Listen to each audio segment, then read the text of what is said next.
But first, we begin with breaking news as 90% of school districts across the state will have elementary school students back fully in person by April 5th. Good Tuesday evening, everyone. Thanks for joining us. I'm Chris Pisano. Springfield, though, is not one of those school districts. Western Mass News reporter Lindsay Kane joins us live in Springfield to explain. Lindsay?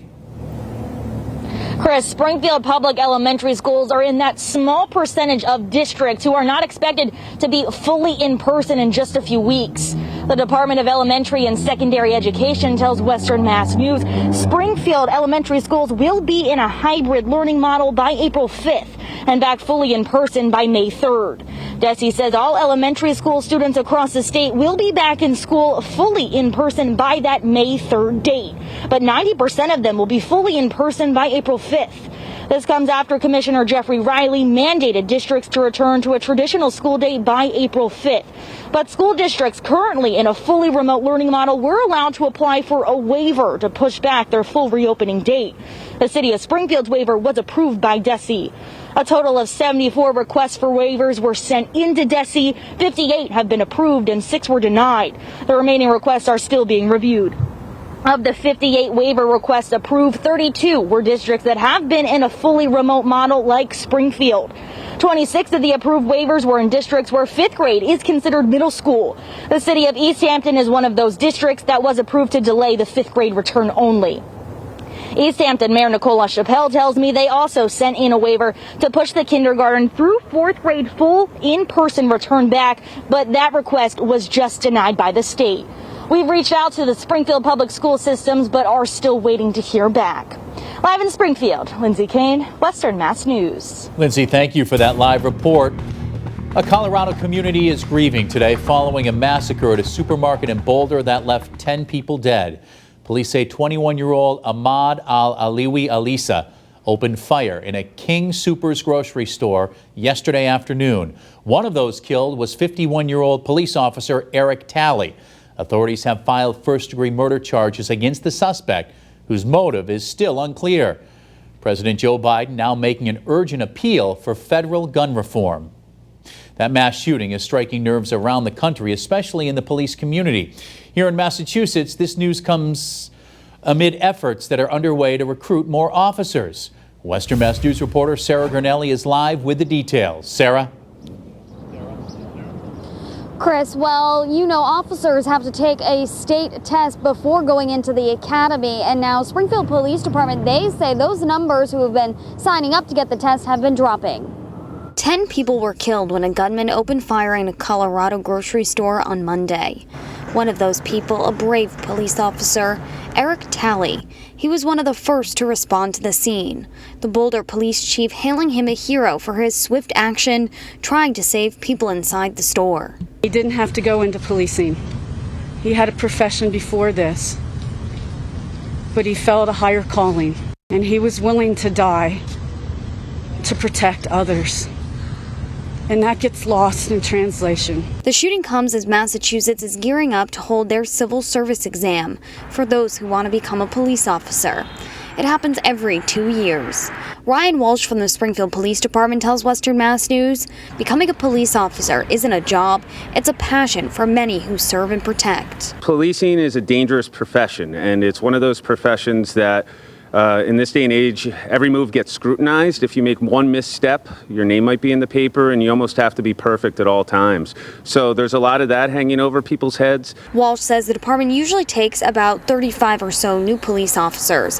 But in Springfield and across the state, there aren't as many signing up to take the test compared to years past. Typically, in the past decade or so, we end up with a list of 300 to 400 eligible candidates. This year, right now, as of last week, there was only about 110 signed up. So there's a month left to go to sign up. Walsh attributes that to the current climate in the country. COVID's been difficult because we haven't been able to get out in the community and push as much as we have. So that may be a factor for the numbers this year. But just overall, it's a dangerous profession that isn't getting the respect that it deserves.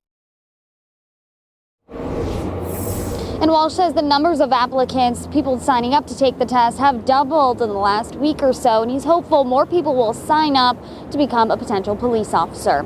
Live in Springfield, I'm Sarah Grinelli for Western Mass News. Sarah, thanks for that live report. And now our team coverage turns to reaction to the shootings here in Western Mass and how a personal safety plan can come into play when you're out in public. Western Mass News reporter Leon Purvis getting answers from a local expert and someone who just moved to our area from Boulder, Colorado. I texted a dozen friends this morning telling them that I felt incredibly disappointed, depressed, but also angry. Larry Masterson is from Boulder, Colorado. He now lives in Chicopee. The King Soopers, where gunfire erupted, killing 10 in Boulder on Monday, is where he used to do his grocery shopping.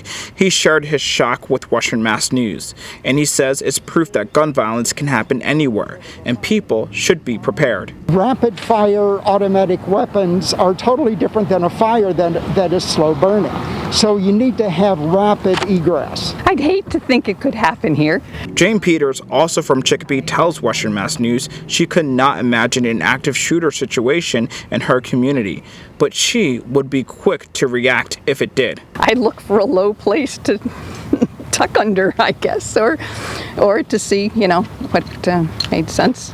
One local expert we talked to says during an active shooter situation, you should first run, then hide, and fight, but only as a last resort. But it goes deeper than just that. We like to work with people on managing and harnessing those emotions with the flight, fight, or freeze syndrome. John Nettis is an instructor for Protective Advanced Safety Services. He tells us your family should have something in place in the event there is an active shooter scenario. Absolutely have a plan in place. I hear people say, well, I hope it doesn't happen here. Well, hope is probably the worst strategy that you can have. You need to have a plan. Local emergency response consultant Amalio Giacino says that plan should start when you walk into any public place. As far as awareness of your surroundings, there's a reason why there's commercial building codes that show you exit signs. There's a reason why there's different types of panic bars on doors of commercial buildings. So when you go to the movie theater, know where your surroundings are. Know where that exit door is. More personal safety information can be found on our website, westernmassnews.com. Leon Purvis, Western Mass News. What looked like bags of litter on the side of the road in Brimfield revealed a gruesome discovery. Police say inside were dead farm animals dumped on Sunday and Monday of this week. Now they need your help finding the suspect. Western Mass News reporter Audrey Russo has more. When we drove by, we saw it there Sunday, and then again on Monday, we saw 2 more bags. This Brimfield resident didn't want to show her face on camera, but she tells Western Mass News she noticed law enforcement investigating black plastic bags dumped on the side of Munson Road. At the time, she didn't know what was inside. It was horrible to find out what happened. Brimfield police say 3 bags full of dead farm animals have been dumped over the last 2 days. They say the first was dumped Sunday morning. The next 2 appeared sometime after 1 p.m. on Monday. They say there's more than 20 dead animals in total, including a silky chicken, roosters, and 2 goats that were roughly 2 months old. Very sad and very disappointed in the person who did this, or people who did it, because if they would have just put those live animals in a box, anything, all of us, we would have taken every single one of them at any of these houses and found somewhere for them to go. Down around the corner, there's a number of houses, but in this particular area where residents tell me they saw the black plastic bags dumped, there aren't a lot of houses around and it's a lot more wooded. At times, we do find people dump their trash here. What else police say was inside the illegally dumped bags only prompts more questions. Police say chicken feed bags were found inside, deliberately cut open. Also, a piece of twine and a broken coconut were found. Obviously, this person is someone that at one point was feeding these animals or taking care of these animals. Brimfield police say animal cruelty charges could come out of this case, in addition to illegal dumping. They say local farm owners frequently communicate with each other about owning different types of animals. They know what they have on their property, so that's why we were specific. Residents say this is especially upsetting for a community that prides itself on maintaining backyard farms with animals they see as pets. A lot of people do have animals. Everyone probably has animals, chickens mainly. There's a bunch of people with cows and goats all over, everywhere in Brimfield. Anybody would have taken any of those animals. If you know anything about the dumped animals, Brimfield police are asking you to contact by email their animal control officer or call the direct line at 413-245-3442. In Brimfield, Audrey Russo, Western Mass News. The Department of Public Health releasing today's COVID-19 data. They say the state's positivity rate over the last week sits at 2.2%. There have been 20 new deaths due to the coronavirus. So far, more than 1.98 million Massachusetts residents have received one dose of the COVID-19 vaccine. There are approximately 6.8 million people living in the Bay State. For a full look at the numbers, check our free Western Mass News streaming app. A warm day here across Western Mass, that is for sure. Our Six Flags sky cam still showing some good sunshine, but we do have a few high clouds around. Temperatures right now in the lower valley are close to 70 degrees. It's incredibly dry and breezes are light out of the south, making for a very comfortable and pleasant evening out there.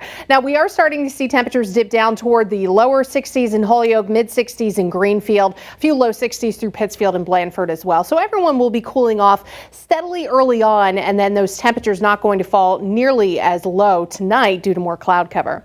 Breezes are light coming in out of the south, which should continue through tomorrow morning. And we do have some high clouds around now that will continue to gradually thicken up as we head towards sunrise. Looking at your evening planner, temperatures back into the middle 50s by 9 p.m. 11 p.m. we're creeping into the upper 40s, so really not bad, especially for March. Increasing clouds overnight, middle to upper 30s for low temperatures. If those clouds can stay thin enough, it will be chilly, but most of us will be above freezing. And then starting the day off tomorrow, we will have a lot of clouds, maybe some veiled sunshine, but skies do turn overcast. Temperatures will be back to the low 50s by 11 a.m. and then in the afternoon, we are expecting highs to be back to near 60. But for Thursday, we could be talking about some record-breaking warmth again. We'll take a closer look at your forecast in just a few minutes.